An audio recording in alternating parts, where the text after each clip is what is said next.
A Santa Paz de Deus, somos os irmãos Alberto e Marcelo e seja bem-vindo ao canal Arca CCB. Devemos lembrar, nossa querida Irmandade, que o intuito do canal Arca CCB é de defender a doutrina de Cristo Jesus que está na CCB, fazendo as devidas refutações contra os opositores e de colocar diversos assuntos bíblicos, curiosidades da CCB e muito mais. Estamos bastante frustrados, com os opositores, pois estamos fazendo convites para debates bíblicos e ninguém aceitou de querer debater o que é a Bíblia. Logo entendemos que o problema deles não é com a doutrina da congregação, mas com pessoas. Estão levando as nossas refutações para o lado pessoal. Isso demonstra que eles não sabem o que é debater.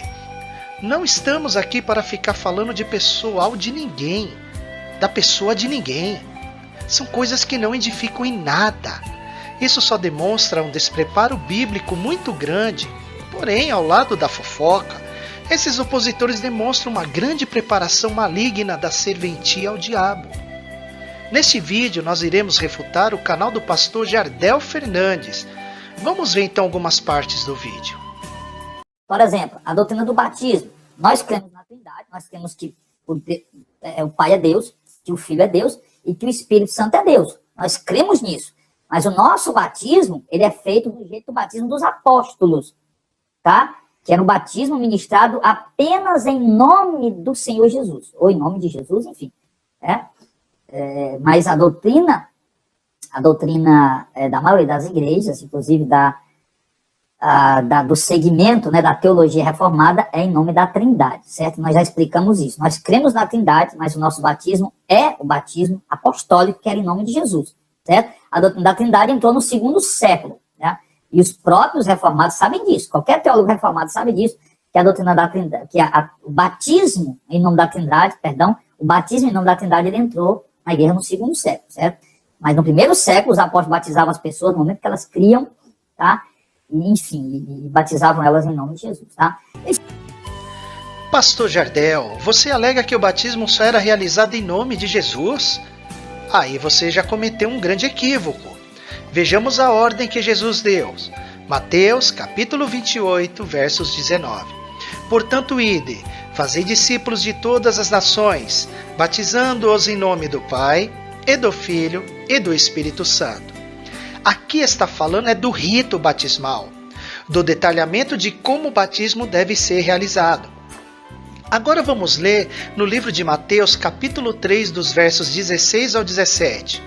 E, sendo Jesus batizado, saiu logo da água, e eis que se lhe abriram os céus, e viu o Espírito de Deus descendo como pomba, e vindo sobre ele.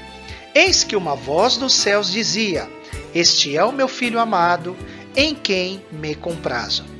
Nesses versículos está evidente a manifestação das 3 pessoas divinas no ato do batismo. Por isso também é necessário que o batismo seja realizado em nome dessas 3 santíssimas pessoas, visto que foram elas que ordenaram, se fizeram presentes e confirmaram o batismo de Jesus nas águas. Agora vejamos o que diz em Atos capítulo 19, verso 5. E os que ouviram foram batizados em nome do Senhor Jesus. Qualquer ato espiritual, por palavras ou obras, deve ser feito em nome do Senhor Jesus. Aqui não está demonstrando apenas o batismo em si, mas a importância de se fazer tudo na autoridade do nome do Senhor Jesus. Colossenses capítulo 3, verso 17.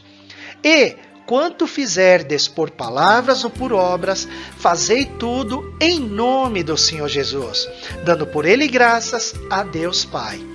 Você ainda alegou que o batismo do 1º século, ou seja, da igreja primitiva, era feito apenas utilizando as palavras em nome do Senhor Jesus. E logo depois a pessoa era batizada. Mais um grande equívoco da sua parte. Tem um documento do 1º século conhecido como Didaquê. Ele é um conjunto de instruções apoiado nas doutrinas apostólicas que foi criado entre o século I e II. Conforme pesquisadores históricos alegam, esse documento ele foi criado ali nos anos de 70 a 120 depois de Cristo. Então, agora que temos documentos históricos da igreja primitiva, vamos ler trechos do livro de como que o batismo era realizado? Vamos ver, olha só o que está escrito numa das partes deste documento da igreja primitiva. Quanto ao batismo, procedam assim: depois de ditas todas essas coisas, batizem água corrente, em nome do Pai, e do Filho, e do Espírito Santo. Isso aqui é o rito batismal. Isso aqui é o detalhe do batismo. Como que o batismo deve ser realizado. Portanto, você, pastor, está equivocado em dizer que a igreja batizava apenas em nome do Senhor Jesus. Mas que o batismo ele foi sempre realizado da forma correta, que é em nome do Pai, do Filho e do Espírito Santo. Tá? O que é que ela está dizendo aqui, irmão? Ó, uma irmã cometeu um pecado, né? Talvez um adultério, não sei, porque ele disse que o adultério não tem perdão, o pecado adultério não tem perdão. Obviamente que o único pecado que não tem perdão é o blasfêmia contra o Espírito Santo. Qualquer outro tipo de pecado tem perdão, sim, adultério, prostituição, seja o que for, tem perdão, mas para se ceder, adultério não tem perdão. Adulterou, pronto, não tem mais perdão. A Congregação Cristã no Brasil sempre foi uma igreja zelosa da doutrina santa de Deus e teve o entendimento de muito tempo que alguns pecados realizados de forma consciente geraria a morte. Vejamos alguns versos. Mateus capítulo 18, dos versos 7 ao 8.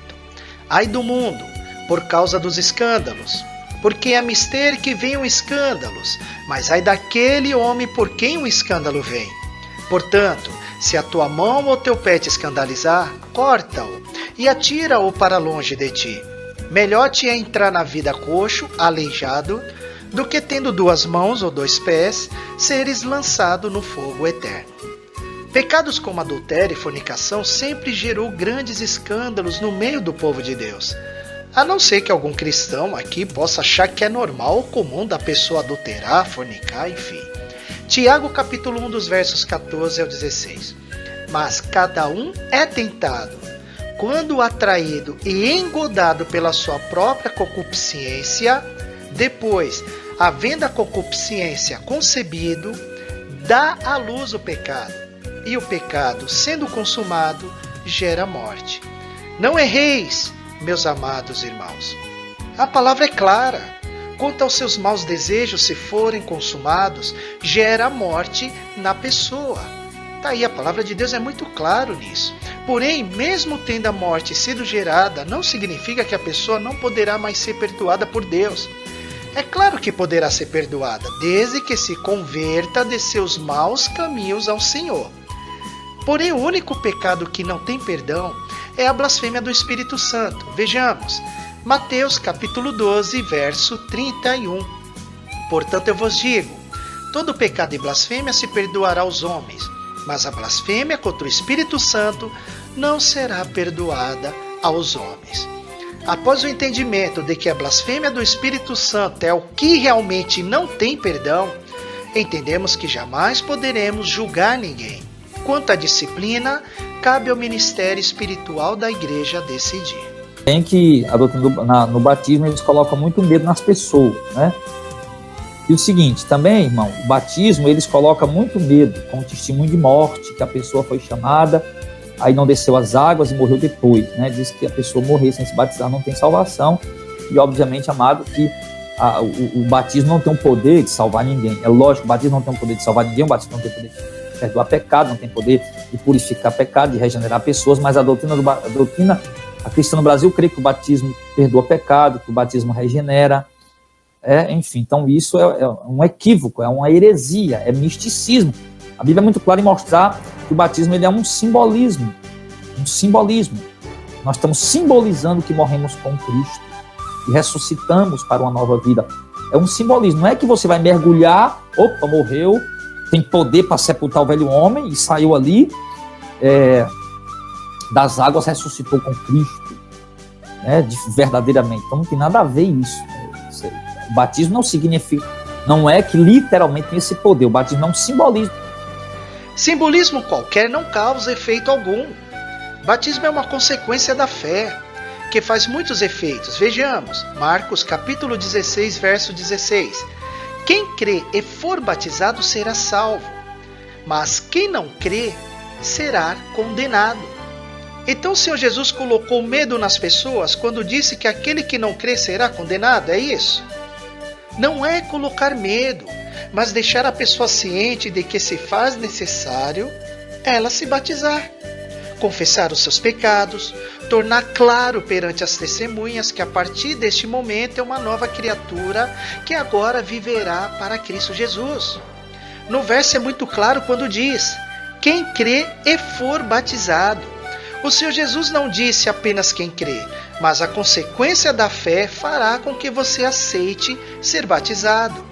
Atos capítulo 2, verso 38.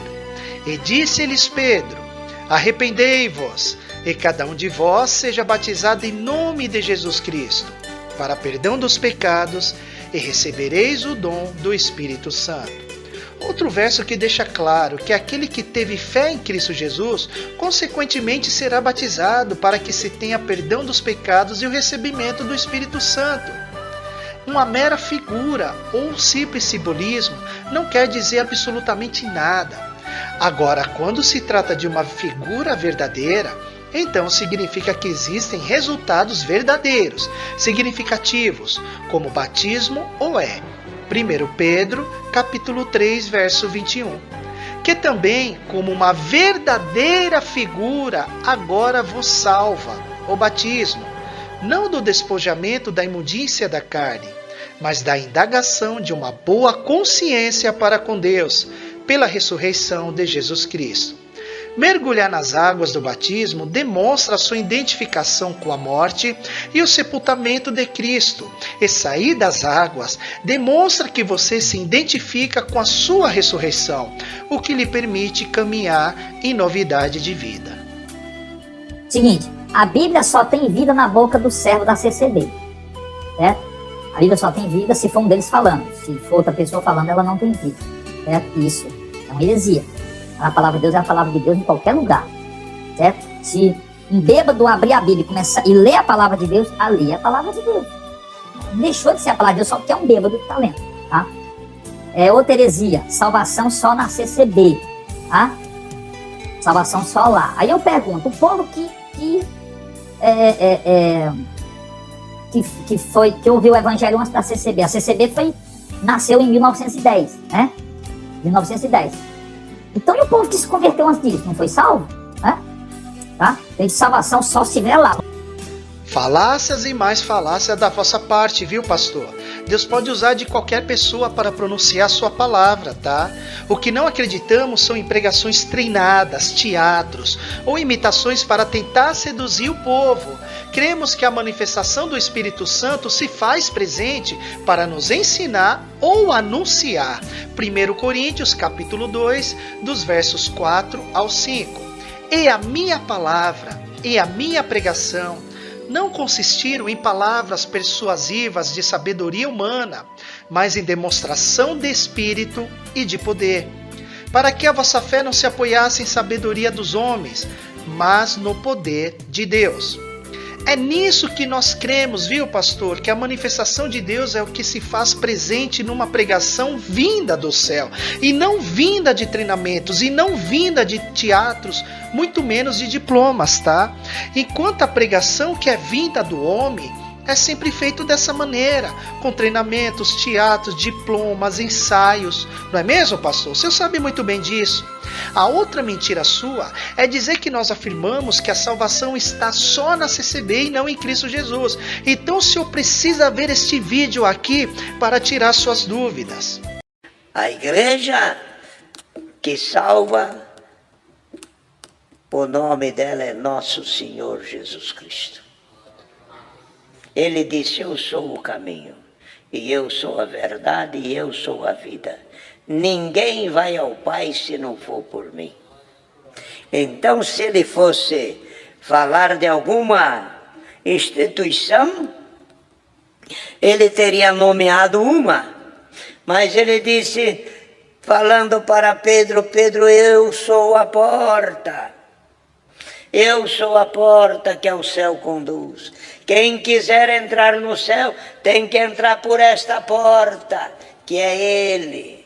Outra hora ele fala, eu sou o caminho, eu sou a verdade, eu sou a vida.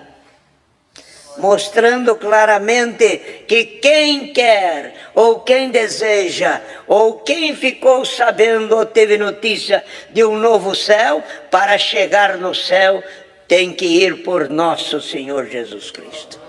Então, o caminho é Cristo. É Cristo. Para nós aqui, Congregação Cristã no Brasil, voltando a esse assunto, nós procuramos, não é que somos os melhores ou os únicos. Tem muitos que também procuram servir a Deus com muita qualidade. Mas nós procuramos também andar de acordo com as Escrituras. Então, desde já, pastor, aconselhamos você a fazer pesquisa com pessoas mais sinceras, tá? E não ficar dando ouvidos ao primeiro que chega, nem a esses opositores que só falam de mal do próximo, só faz fofocas e calúnias, tá bom? Você deve verificar a veracidade das informações e as fontes de pesquisa que você realizou, porque até agora está sendo refutado pela Bíblia e pelas declarações que nós estamos fazendo aqui do que realmente é na CCB. No entanto, o tópico 3 e 5 dos pontos de doutrina da CCB já prova cabalmente que a CCB admite a salvação somente em Cristo Jesus. Outra heresia. Ele diz que não existe ministério pastoral. Amados, isso inclusive é uma heresia que os desigrejados também, chamados de desigrejados, também pregam, né? Nós sabemos muito bem que Jesus é o nosso sumo pastor, sem dúvida alguma, ele é o sumo pastor, mas tanto em Efésios, capítulo 4, verso 11, faz referência ao ministério pastoral, que são chamados de ancião, de bispo, de presbíteros, enfim. Ministério pastoral, em 1 Pedro também 5, verso 4, também em Tito, capítulo 1, Paulo diz, por isso eu te deixei em Creta, para que constitua um presbítero em cada igreja. Então a igreja tinha pastores. Tem outra passagem que agora me fala em memória, que o Senhor diz, ele deu uns para profetas, outros para pastores e mestres, enfim. Então, Cristo deu os pastores para apacentar a igreja. Mas esse ministério pastoral não quer dizer que o camarada assumiu o lugar de Cristo na terra de modo algum. Ele é um pastor para apacentar aquelas ovelhas. A Bíblia diz em Hebreus capítulo 13, no verso 17, os pastores vão dar conta das ovelhas que estão apacentando. A igreja sempre ela teve pastores que conduziram o povo. Tá? Então, dizer que o ministério pastoral não existe, isso é mais arrogância, é prepotência, é o não querer se submeter, se sujeitar debaixo de a direção de um líder espiritual que Deus coloca sobre o rebanho. Eles preferem chamar de ancião. Agora me diga aqui uma coisa, meu irmão. O papel do ancião na CCB, será que não é semelhante ao papel de um pastor? Só porque ele se denomina ancião, né? Então, se denomina ancião, mas está exercendo um ministério pastoral, qual a diferença disso? Se ele está aqui conduzindo o povo, guiando o povo, doutrinando o povo, então ele é um pastor, tá?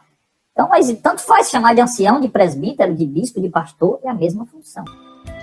Sabe o que é heresia? Heresia é alegar biblicamente que existe ministério pastoral. Isso sim é uma grande heresia. Você está forçando a barra, querendo modificar o que verdadeiramente diz a palavra de Deus. 1 Coríntios capítulo 4, verso 6.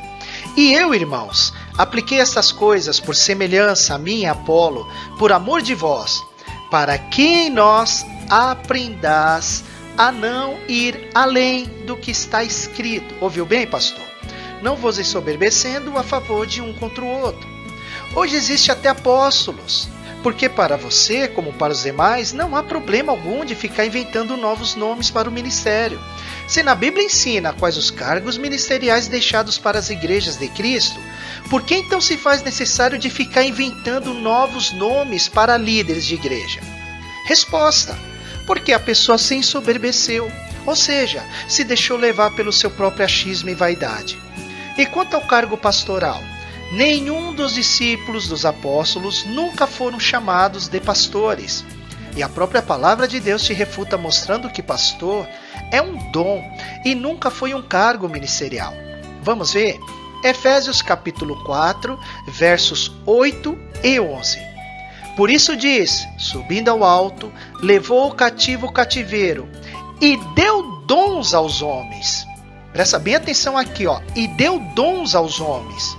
E ele mesmo deu uns para apóstolos, e outros para profetas, e outros para evangelistas, e outros para pastores e doutores. Isso aqui é dom. Ser apóstolo é um dom, é o dom de apostolado. Isso não é para qualquer um, mas é para aquele que Deus escolheu.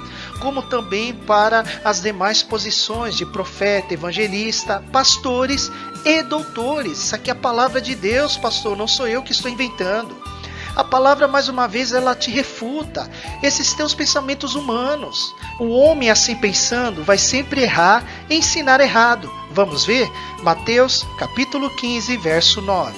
Mas em vão me adoram, ensinando doutrinas que são preceitos dos homens. Ou seja, preceitos são ensinamentos de homens e não ensinamentos vindo da parte de Deus. Entendeu que ficar ensinando coisas inventadas pelos homens não possui efeito algum? É perca de tempo.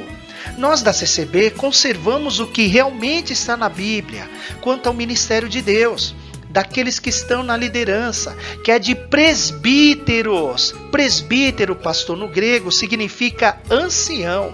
Ultimamente eu já até refutei aqui um outro cidadão que estava falando besteiras aí, dizendo que não existia um ministério de ancião, e ele foi refutado. Não por mim, mas pela própria palavra de Deus. E a palavra de Deus também, ela nos mostra, nos ensina liderança de cooperadores e diáconos. É isso que nós da Congregação Cristã no Brasil zelamos e preservamos como sendo a real e verdadeira palavra de Deus. Ele fala a questão do uso do véu também, do cabelo, também já coloquei para os irmãos aqui, que a mulher não, o véu, que a mulher não pode orar sem o véu. Irmãos, olha, o véu, ele é pecado usar? Não é, né? Se alguém quer usar o véu, amém, que use, né? Mas também não é obrigatório usar o véu, tá? Não é uma imposição usar o véu. O véu, ele não é um instrumento de salvação para as pessoas, tá? Nós até já estudamos sobre isso. Pastor Jardel, absurdo é ensinar errado. O véu é um mandamento de Deus e não do homem. Vejamos na palavra de Deus.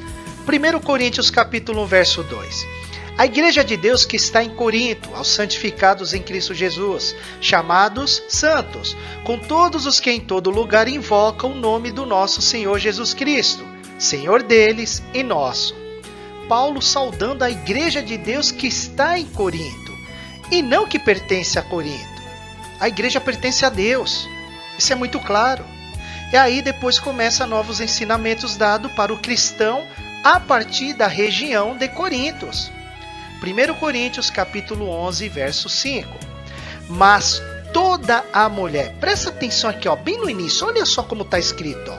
Aqui está falando toda a mulher. Aqui não está falando as mulheres que estão em Corintos, mas aqui está falando de todas as mulheres cristãs. Então, ó, leia com calma. Ó. Mas toda mulher que ora ou profetiza com a cabeça descoberta, desonra sua própria cabeça, porque é como que se estivesse rapada. Paulo aí está sendo muito enfático em ensinar que toda mulher, e não apenas as mulheres de Corintos, devem estar com a cabeça coberta para cultuar a Deus. Quem assim não faz, está desonrando a si mesmo. E é onde que uma mulher que desonra a si mesmo tem credibilidade com Deus? Responde para nós, pastor.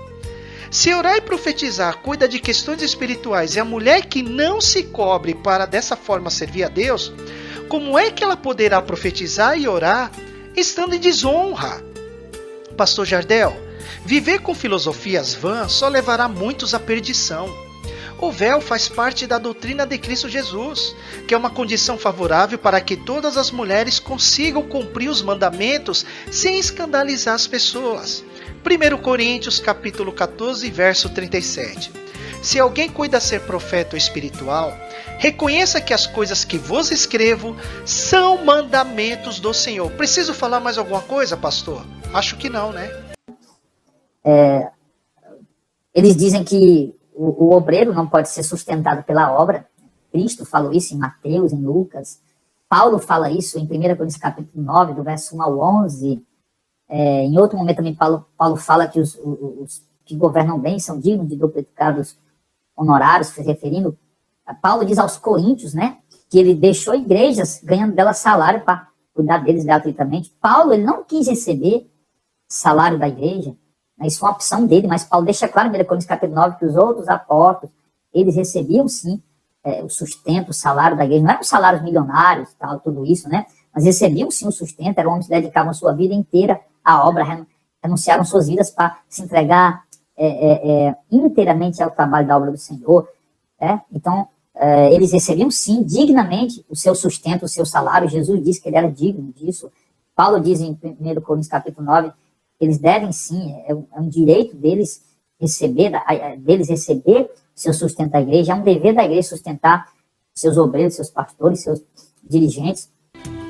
Completamente errado. O que o Espírito Santo ensina é que o ministério constituído por Deus também poderia ser participantes da contribuição que era dado a quem precisava, caso houvesse necessidade, é claro.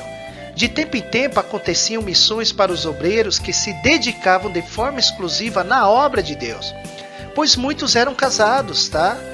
E Deus não iria desfazer famílias para que homens escolhidos por Ele pudessem trabalhar de forma exclusiva na obra de Deus. Até Paulo serviu-se como exemplo da conduta que um cristão deveria levar. Segundo Tessalonicenses, capítulo 3, dos versos 8 ao 10.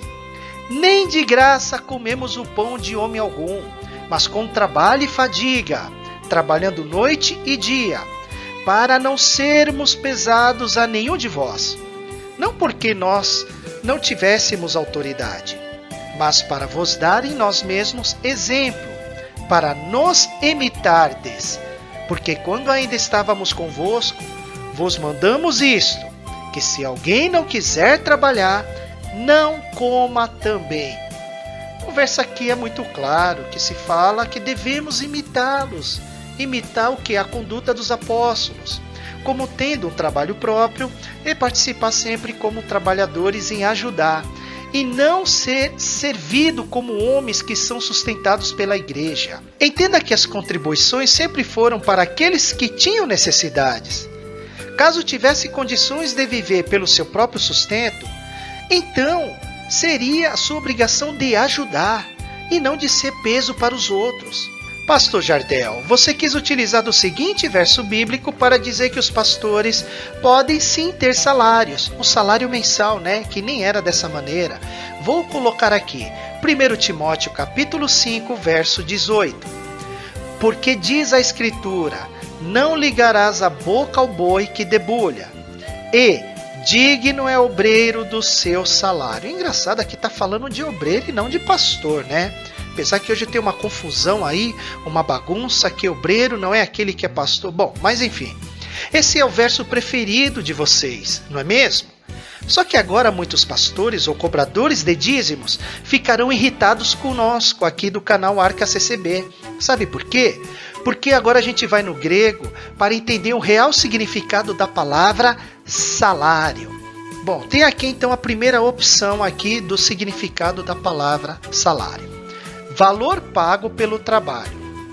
Então espera aí, então Deus ele te dá um trabalho para que você possa então ter uma posição de servidão para Ele? É um trabalho que Deus dá ou é uma missão?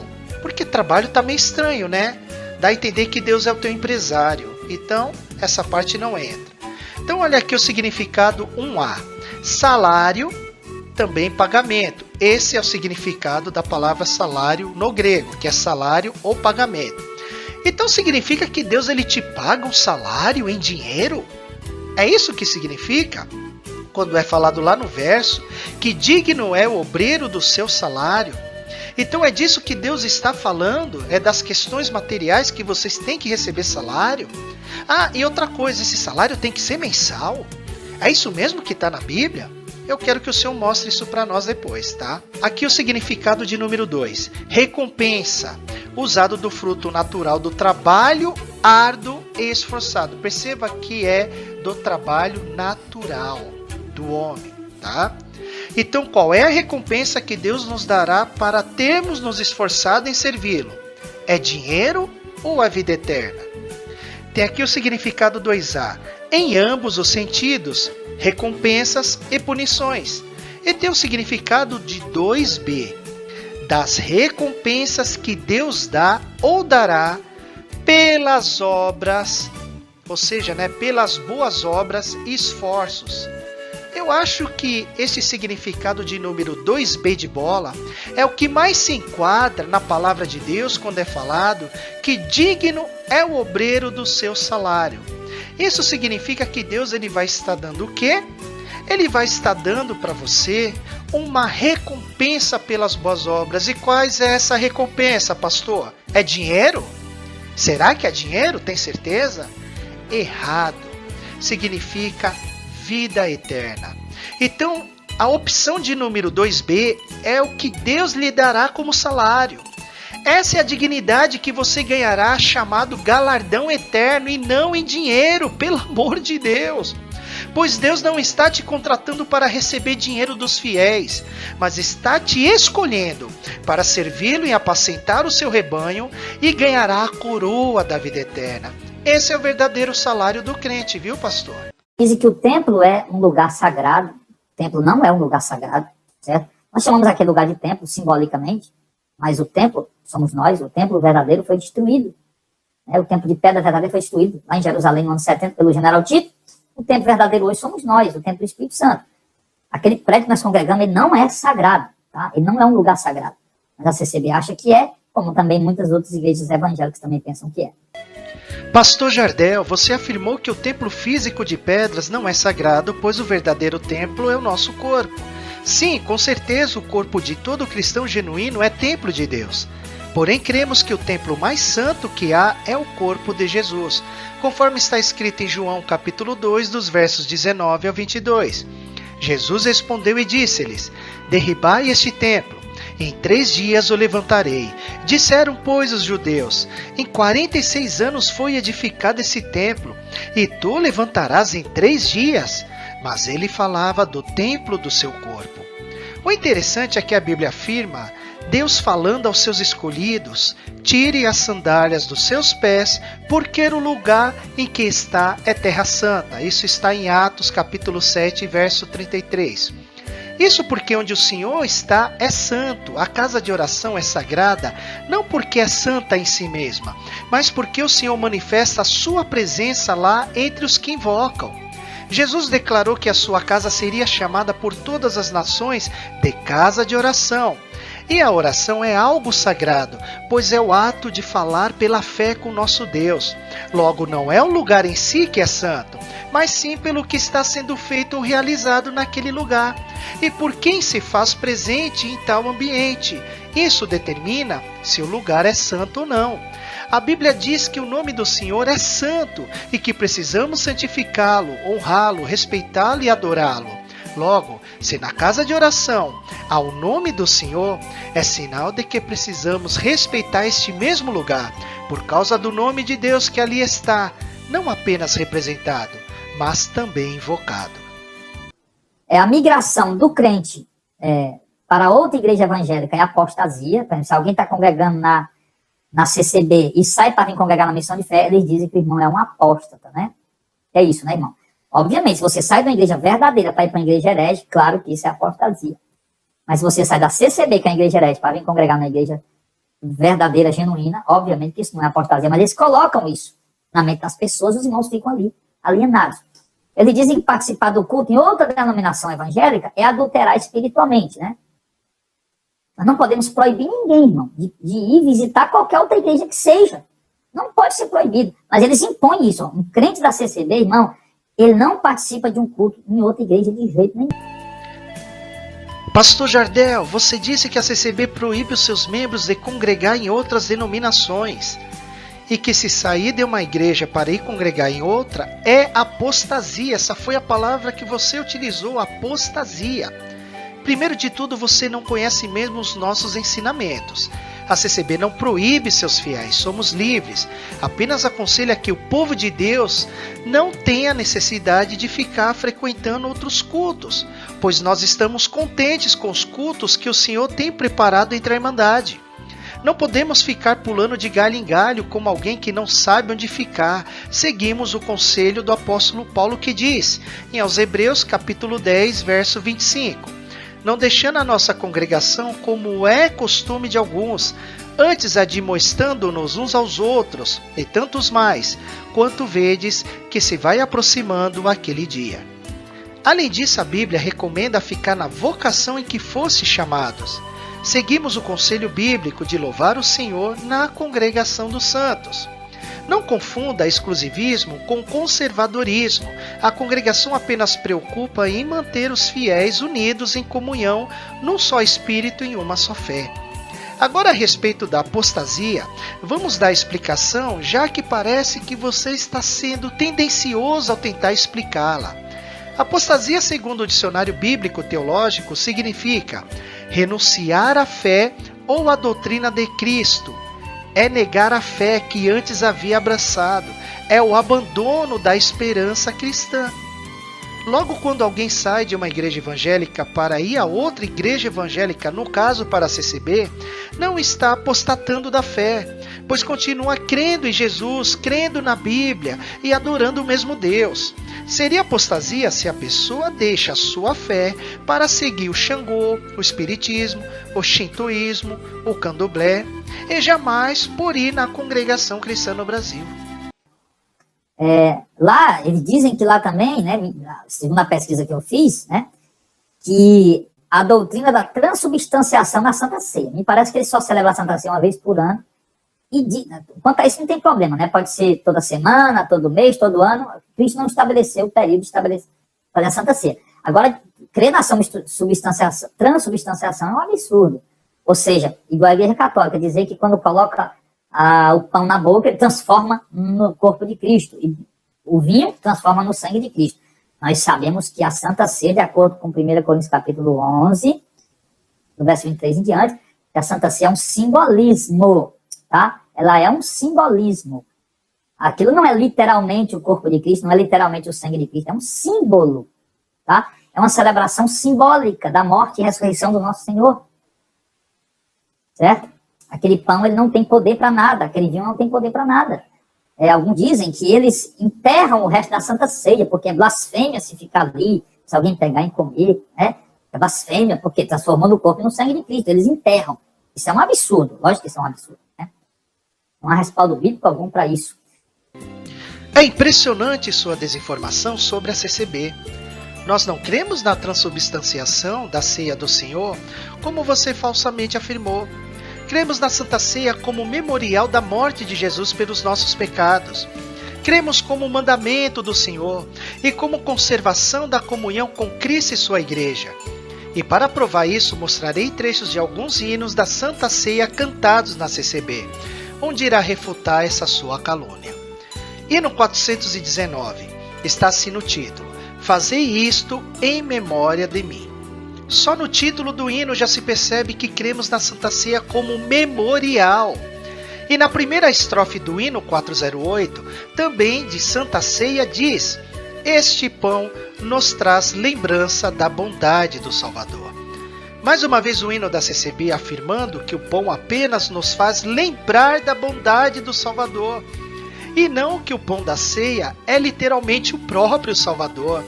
Eu quero saber quem colocou isso na sua cabecinha.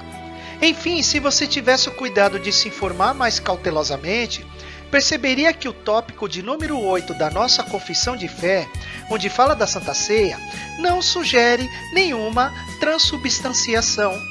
Logo, isso é no mínimo uma inferência sua. Agora, quanto ao sepultar os restos da Santa Ceia do Senhor, isso se faz em algumas localidades, apenas como simbolismo do anúncio da morte do Senhor, pois onde há morte de alguém, se faz necessário haver também o seu sepultamento. Porém, nunca falamos ser blasfêmia ou profanação deixar de sepultar as sobras da Santa Ceia. Isso é por sua conta, tá? Isso é pelo seu entendimento, isso é pela sua própria calúnia, tá bom? Só entendemos que após a cerimônia da ceia do Senhor, não é lícito mais comê-la, pois cada um tem a sua casa para comer e beber. E o Senhor determinou a sua ceia para aquele momento específico, e não após ele. Você prefere jogar no lixo as sobras da ceia do Senhor? Não seria mais prudente sepultá-las? Visto que não há nada na Bíblia que proíba ou condene sepultar as sobras da Santa Ceia do Senhor.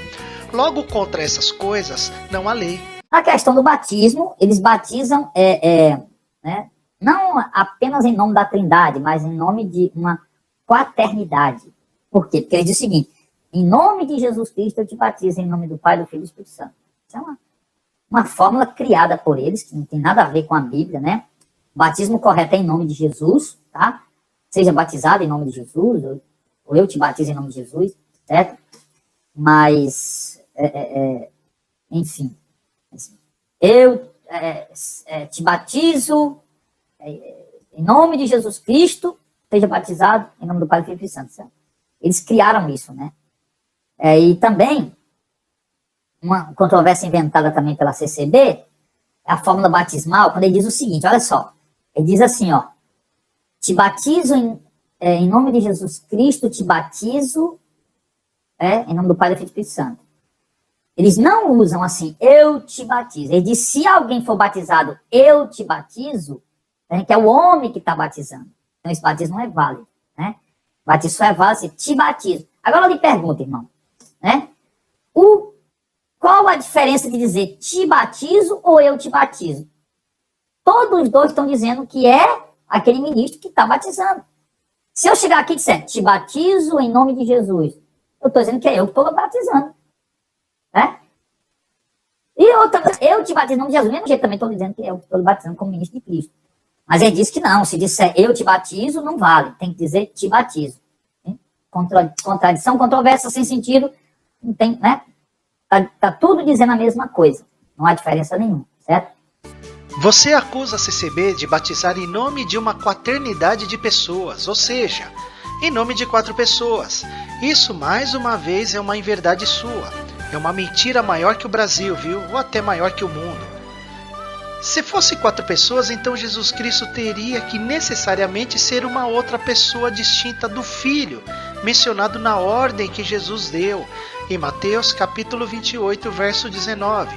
Portanto, ide, ensinai todas as nações, batizando-as em nome do Pai, do Filho e do Espírito Santo.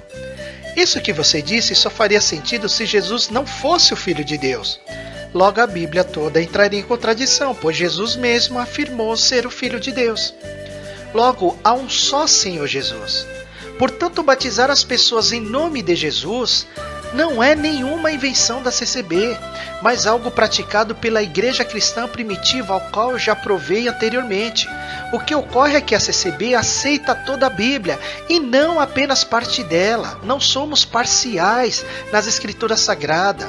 Nós somos 100% nos ensinamentos deixados por Cristo Jesus.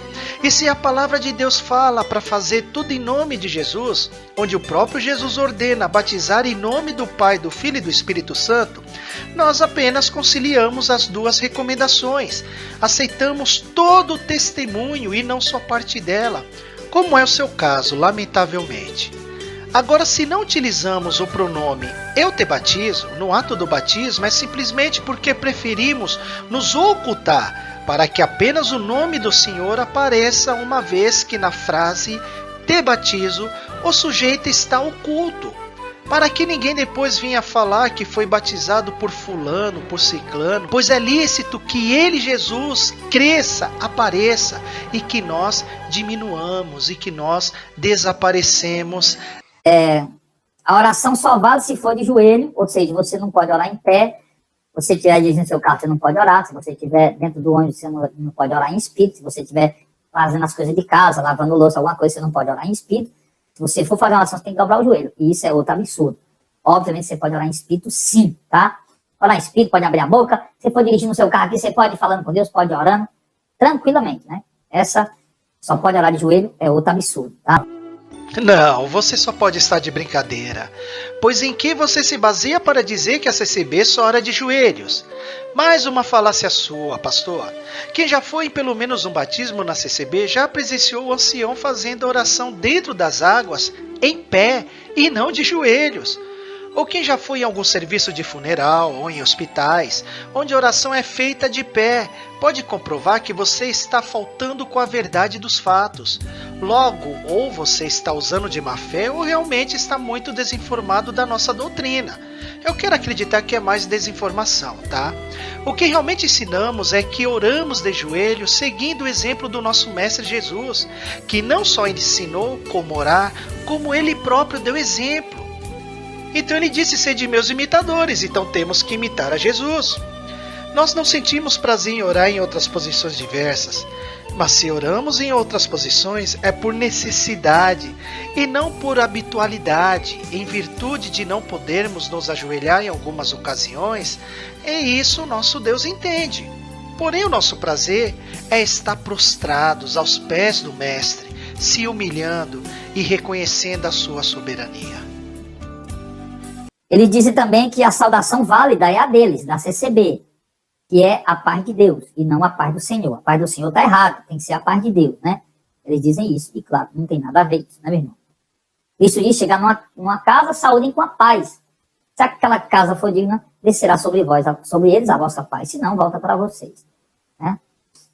A prática de ósculo santo também dizem que tem que saudar com ósculo santo, os homens têm que beijar os homens, as mulheres têm que beijar as mulheres, baseado no que Paulo diz, saudar uns aos outros com ósculo santo. Lembrando que a saudação que Paulo estava dizendo é por causa do costume naquela região. Se Paulo estivesse escrevendo para a igreja no Brasil, Paulo estava dizendo: saúde uns aos outros com um aperto de mão santo. Mas como ela para a região do Oriente, saúde uns aos outros com um beijo santo. Porque era o tipo de saudação de lá, né? E toda saudação, ou aperto de mão não pode ter maldade, ou um beijo não pode ter maldade, enfim. Então ele diz que tem que ser dessa maneira. Se não for dessa maneira, é heresia. Então isso é um absurdo. Eu posso abraçar meu irmão, dar um beijo nele, eu posso pegar na mão do meu irmão, não tem problema nenhum, tá?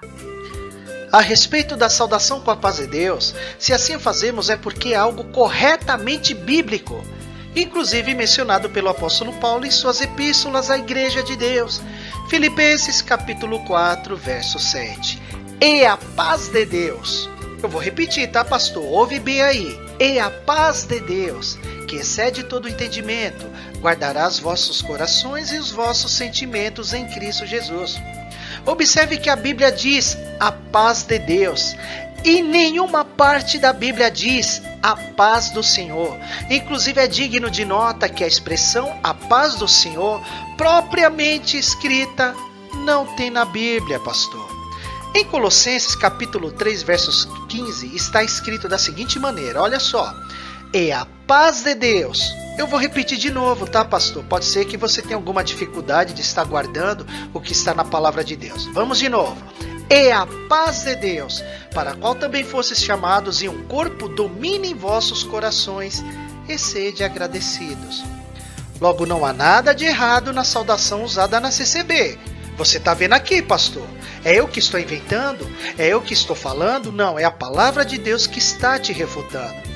Mas gostaríamos de esclarecer que sabemos que Deus também é Senhor. Por isso não há problema em outras denominações assim se saudarem. No entanto, ao se saudarem, sabe qual é o problema? É que quando há saudação com a paz do Senhor, não é confirmado com amém, como acontece na CCB, sabendo que o amém é a concordância ou a confirmação de tudo. Pelo menos 24 dos 27 livros do Novo Testamento terminam com a palavra amém.